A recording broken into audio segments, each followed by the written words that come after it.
Mexico সিটির উত্তর পূর্ব দিকে বিস্তৃত এক রহস্যময় নগরী আছে যার নাম তেওতিহুয়াকান, অর্থাৎ দেবতাদের নগরী।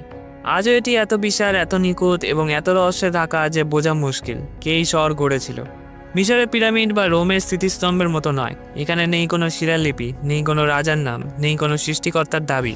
খ্রিস্টীয় প্রথম শতাব্দীতে হঠাৎ করেই এটি গড়ে ওঠে, আর একসময় এটি হয়ে ওঠে পৃথিবীর অন্যতম বৃহত্তম নগরী, 1 লক্ষেরও বেশি মানুষের আবাসস্থল, তখনকার লন্ডন বা রোমের থেকেও বড়।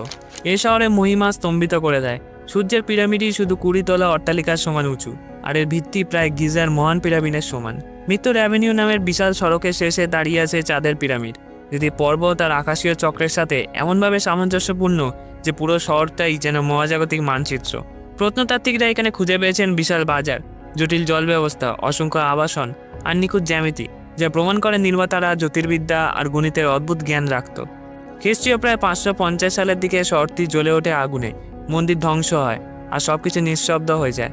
এটা কি ছিল আক্রমণ, বিদ্রোহ, খরা, নাকি আরও ভয়ঙ্কর কিছু? উত্তর কেউ জানে না।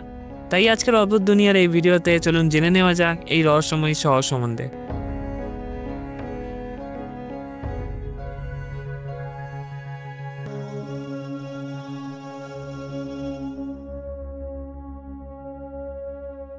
মেক্সিকোর উপত্যকা ছিল প্রাচীন মেসো আমেরিকার সবচেয়ে কৌশলগত স্থানগুলির একটি, আর এই কারণেই তেওতিহুয়াকান এখানে উত্থিত হয়েছিল। উপত্যকাটি আসলে এক বিশাল উচ্চভূমি, চারদিকে আগ্নেয়গিরি পাহাড় দিয়ে ঘেরা, যা একদিকে প্রাকৃতিক সুরক্ষা দিত এবং অন্যদিকে আগ্নেয় ছাইয়ে সমৃদ্ধ উর্বর মাটি সরবরাহ করত। বেশ কয়েকটি নদী ও ঝর্ণা একসময় এই অঞ্চলের ভেতর দিয়ে প্রবাহিত হতো, যা কৃষির জন্য নির্ভরযোগ্য জলের উৎস ছিল। ভুট্টা, শিম, আমারান্থ আর কুমড়ার মতো ফসল বৃহৎ পরিসরে উৎপাদন করা যেত, যা বিপুল জনসংখ্যাকে টিকিয়ে রাখতে সক্ষম ছিল। তাছাড়া এর ভৌগোলিক অবস্থানও ছিল অত্যন্ত গুরুত্বপূর্ণ। এখান থেকে বাণিজ্য পথ খুলে গিয়েছিল মেক্সিকো উপসাগর, প্রশান্ত মহাসাগর এবং মায়া অঞ্চলে গভীর জঙ্গল পর্যন্ত। বলা যায় যে এই উপত্যকাকে নিয়ন্ত্রণ করত, সেই নিয়ন্ত্রণ করত মেসো আমেরিকার হৃদয়কে। এই প্রেক্ষাপটে খ্রিস্টপূর্ব 100 সালের দিকে তেওতিহুয়াকান গড়ে ওঠে, আর কয়েক শতাব্দীর মধ্যেই এটি রূপ নেয় এক অত্যাধুনিক নগর কেন্দ্রে। এর কেন্দ্রে ছিল অ্যাভিনিউ অব দ্য ডেড, উত্তর থেকে দক্ষিণে বিস্তৃত প্রায় 2 কিলোমিটার দীর্ঘ এক বিশাল সড়ক। যদিও নাম শুনে মনে হয় এটি ছিল কবরের রাস্তা, আসলে এটি ছিল ধর্মীয় আনুষ্ঠানিক শোভাযাত্রার কেন্দ্রবিন্দু। এই সড়কের পূর্ব পাশে দাঁড়িয়ে আছে সূর্যের পিরামিড, যা প্রাচীন বিশ্বের সবচেয়ে বড় স্থাপনাগুলির একটি। এর ভিত্তি প্রতিদিকে প্রায় 200 মিটার আর উচ্চতা 65 মিটার। কোটি কোটি টন পাথর ও মাটি দিয়ে তৈরি এই পিরামিডের দিক নির্দেশনা সূর্যাস্তের সঙ্গে সামঞ্জস্যপূর্ণ, যা প্রমাণ করে যে নির্মাতারা শুধু স্থপতি নন, তারা ছিলেন আকাশ পর্যবেক্ষক। এর মাধ্যমে তারা আকাশের ছন্দকে শহরের পবিত্র ভৌগোলিক বিন্যাসের সঙ্গে যুক্ত করেছিলেন। তবে তেওতিহুয়াকানের আসল বিশেষত্ব শুধু এইসব স্থিতিস্তম্ভে নয়, বরং পুরো নগর পরিকল্পনায়। অধিকাংশ প্রাচীন নগরের মতো এলোমেলোভাবে নয়, তেওতিহুয়াকানকে সাজানো হয়েছিল এক কঠোর গ্রিড পদ্ধতিতে। পুরো শহরকে সত্যিকারের উত্তর দিক থেকে প্রায় 15 ডিগ্রি পূর্ব দিকে ঘুরিয়ে সাজানো হয়েছিল, যা সম্ভবত জ্যোতির্বিদ্যার হিসেবের সঙ্গে মিলিয়ে তৈরি করা হয়। এই নির্দিষ্ট দিক নির্দেশনা অনুযায়ী রাস্তা, চত্বর, এমনকি আবাসিক এলাকাও তৈরি করা হয়েছিল। প্রতিটি মহল্লায় ছিল বিশাল আবাসন কমপ্লেক্স, যেখানে একই পরিবারের সদস্য, কারিগর, এমনকি বিদেশি ব্যবসায়ীও থাকত। এগুলো অনেকগুলোই ছিল বহুতল ভবন, পাথর ও ইট দিয়ে বানানো, যা সেই সময়ের তুলনায় অনেক এগিয়ে। ভেতরের দেয়ালে আঁকা হতো চিত্রমালা, দেবতা, ধর্মীয় আচার কিংবা দৈনন্দিন জীবনের দৃশ্য। এটি ছিল এক সুপরিকল্পিত নগর পরীক্ষা, যেখানে পবিত্র ধর্মীয় শৃঙ্খলা আর বাস্তব জীবনের প্রয়োজনকে একসঙ্গে মেলানো হয়েছিল। এর স্থাপত্যে প্রতিফলিত হয়েছে আকাশের ছন্দ, এর পরিকল্পনায় ফুটে উঠেছে দক্ষ শাসন ব্যবস্থা, আর এর বাজার সংযুক্ত করেছে সমগ্র মেসো আমেরিকাকে। 1 লক্ষ থেকে 2 লক্ষ জনসংখ্যার এই শহর তার সময় অনেক আগেই এগিয়েছিল। এখানকার ধর্মীয় আচারে ছিল অগ্নি ও রক্তবলির প্রথা। পালকদারি সর্পের মন্দির খুঁড়ে প্রত্নবিদরা পেয়েছেন বিশাল সংখ্যক যোদ্ধার কবর। কেউ জীবন্ত কবর দেওয়া হয়েছে, কেউ উৎসর্গের অংশ হিসেবে নিহত হয়েছে। তাদের শরীরে ঝোলানো ছিল মানুষের দাঁতের মালা, হাত বাঁধা যেন বন্দী। এইসব উৎসর্গ দেবতাদের খুশি রাখার জন্য, মহাজাগতিক ভারসাম্য বজায় রাখার জন্য। আবার অগ্নি আচার ছিল পুনর্জন্ম আর ধ্বংসের প্রতীক। তেওতিহুয়াকানকে মানুষ ভাবত দেবতাদের সাথে সরাসরি যোগাযোগের দেবতার, কিন্তু অবাক করা ব্যাপার হলো এখানকার কোনো শাসকের নাম আমরা জানি না। মায়েরা যেমন তাদের রাজাদের নাম খোদাই করে রেখেছে, তেওতিহুয়াকান তেমন কিছু রেখে যায়নি। কেউ কেউ মনে করেন হয়তো একজন শক্তিশালী রাজা ছিল, যার স্মৃতি ইচ্ছাকৃতভাবে মুছে ফেলা হয়েছে। আবার কেউ বলেন এখানে হয়তো একদল পুরোহিত বা অভিজাত পরিষদ ক্ষমতা ভাগাভাগি করে শাসন করত, কারণ এখানে আমরা কোনো বিশাল রাজপ্রাসাদ পাইনি, বরং মন্দির আর জনসাধারণের ঘরবাড়ি দেখা যায় বেশি। এই শাসন ব্যবস্থা আজও এক রহস্য। তবে প্রশ্ন রয়ে যায়, কে নির্মাণ করেছিল এই নগরী? কেউ বলেন প্রাচীন নাহুয়া জাতির মানুষ, যারা পরে অ্যাজটেক হিসেবে পরিচিত হয়।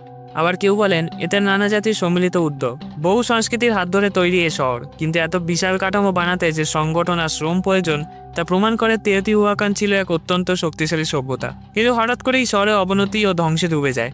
প্রায় 550 খ্রিস্টাব্দে নগরী বহু অংশে আগুন লাগে। মন্দির, অভিজাতদের ঘরবাড়ি, নাগরিক ভবন সবই পুড়িয়ে ফেলা হয়েছিল। জিনিসপত্র ভেঙে চুরে ধ্বংস করা হয়েছিল ইচ্ছাকৃতভাবে।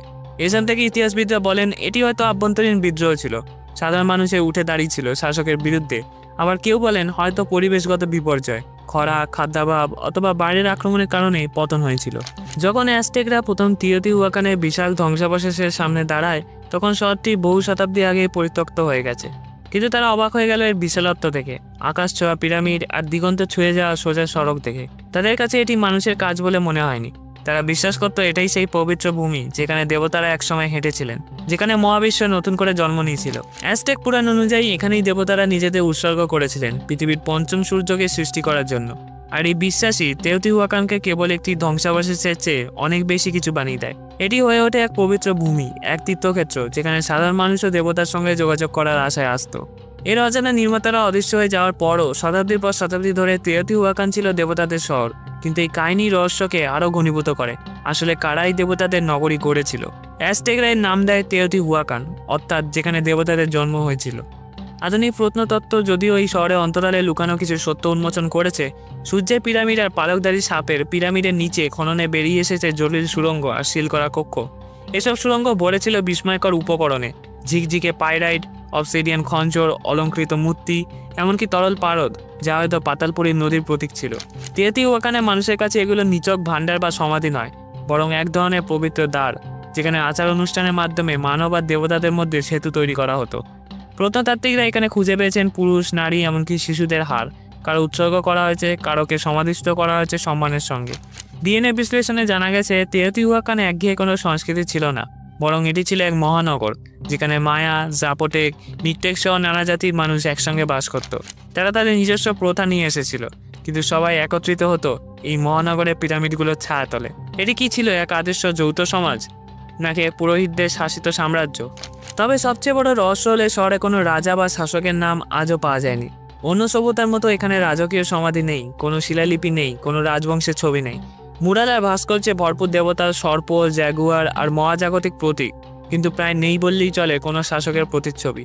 এতে প্রশ্ন জাগে তেওতিহুয়াকান কি কোনো শক্তিশালী রাজাদের দ্বারা শাসিত ছিল, যাদের পরিচয় সময়ের সঙ্গে মুছে গেছে, নাকি এটি ছিল এক অনন্য সামাজিক পরীক্ষা যেখানে ব্যক্তির ক্ষমতা মুছে দিয়ে দেবতার প্রাধান্য প্রতিষ্ঠা করা হয়েছিল। কিন্তু শতাব্দীর পর শতাব্দীর সমৃদ্ধির পর হঠাৎ ভেঙে পড়ে এই নগরী। খ্রিস্টীয় ষষ্ঠ শতকের দিকে শহরে জ্বলে ওঠে এক অগ্নিকাণ্ডে। মুরাল ভেঙে ফেলা হয়, মন্দির পুড়ে যায়, জনগণ হারিয়ে যায়। খরা, দুর্ভিক্ষ, গৃহদ্বন্দ্ব আর বহিরাগত আক্রমণ, বিভিন্ন তথ্য আসে কিন্তু সঠিক উত্তর নেই। কিভাবে এমন এক উন্নত সভ্যতা, এক মহাকাব্যিক এক নগরী হঠাৎ করে অদৃশ্য হয়ে গেল? তবু পতনের পর তেওতিহুয়াকানের প্রভাব রয়ে যায়। এর স্থাপত্য, ধর্মীয় প্রতীক আর পুরাণ ছড়িয়ে পড়ে মায়া থেকে শুরু করে অ্যাজটেক সভ্যতা পর্যন্ত। প্রজন্মের পর প্রজন্ম এই উত্তরাধিকার টিকে থাকে, যদিও আসল নির্মাতারা থেকে যায় অচেনা। আজও তেওতিহুয়াকান দাঁড়িয়ে আছে মানব সভ্যতার এক অসাধারণ নিদর্শন, আবার এক অমীমাংসিত রহস্য। এটি ছিল এক শহর দেবতাদের জন্য নির্মিত, অথচ মানুষই শেষ পর্যন্ত ত্যাগ করলো। এর গোপন রহস্য কি চিরকাল গোপন থাকার জন্যই তৈরি, নাকি আমরা এখনো খুব প্রাথমিক স্তরে আছি বুঝতে এই নীরব ভাষা কি বলছে? হয়তো সেই উত্তরগুলো এখনো লুকিয়ে আছে এই পিরামিডের নিচে, আমাদের সঠিক প্রশ্ন করার অপেক্ষায়। হয়তো পিরামিডের তলায় গোপন কক্ষ আবিষ্কার হলো যা আমাদের হোশ উড়িয়ে দিল। আপনি যদি এইরকম রহস্য দেখতে ভালোবাসেন তো এই ভিডিওটা একবার দেখুন। 5টি সেরা রহস্য যা হয়তো আর কোনোদিন সলভ হবে না। ওখানেই দেখা হচ্ছে আপনার সাথে। ধন্যবাদ।